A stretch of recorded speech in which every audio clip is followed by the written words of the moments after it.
Good afternoon. So how about those Democrats leaving Washington without dealing with the Bush tax cuts? You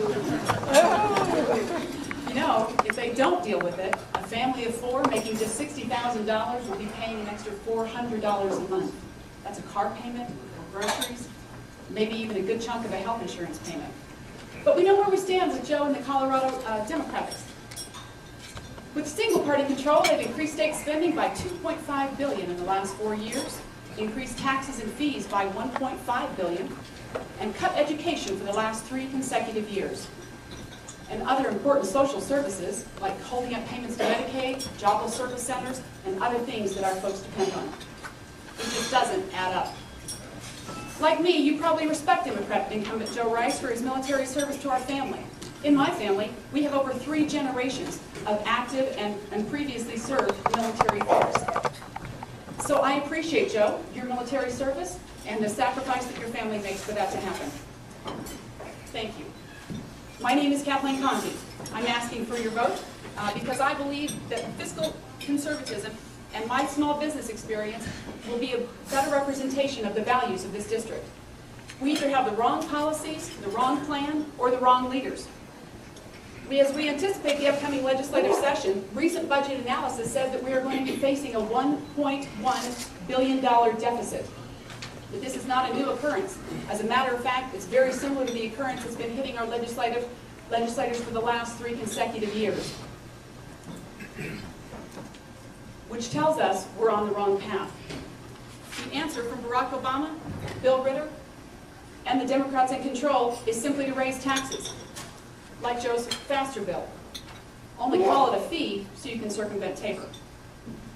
Not only does Faster make vehicle registration fees and very painful penalties, but like czars, it also created an unelectable and unaccountable board. This authority board may have the ability to continue the fees that will be levied on our folks. And so the 3-year rate increases that we've seen may not be the end. This kind of business uncertainty, as far as what's coming down the pike, is what is discouraging investment. Because, folks, capital is a coward. It flees uncertainty. Business always checks for the tax friendliness of an area before it finds a home. The Colorado Union of Taxpayers rates Joe's tax friendliness at an abysmal 13% in 2009 and 20% in 2010. Those aren't marks that I could accept from my son's homework, and they aren't marks that I could accept from someone charged with managing my tax dollars. Joe, as an elected representative, I believe it's time for a changing of the guard. We don't need more taxes, we need more taxpayers. How do we get them? Reduce regulation. Executive after executive in the oil industry tells me that if we were to reduce the regulations on them, they would flee back to Colorado and even pay higher royalties to the state for doing so, because we sit on the largest natural gas reserves in the nation. Cut taxes today, not 5 years from now. Down the road, business after business has shared with me that if they could reduce their expenditures and get the capital that they need to invest, they would invest and take their business to the next level, growing it and creating the jobs we desperately need. Limit government mandates, trust the private sector, and vote to end single-party rule. Here's the bottom line. Joe votes and sponsors legislation as a progressive liberal. Sometimes he gets political cover so that he can vote for business. But he is decidedly anti-business. I am an advocate of the private sector and a fiscal conservative. Joe's work experience is primarily in the military or as an elected official.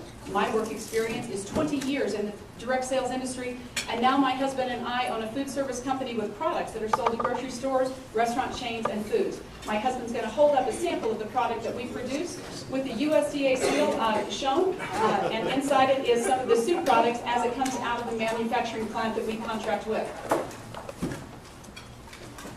You should also know that I know what it means to hire, to fire, sign both sides of the paycheck. And I know how the so-called dirty dozen legislation that Joe supported, plus the hits on the oil industry, are killing Colorado jobs. Joe will boast about his role in these anti-business things and try to make you to believe that single party, that raising taxes on business is necessary. Joe thinks big government is the solution. I think big government is the problem. I thank you for your time today, and I would appreciate your vote.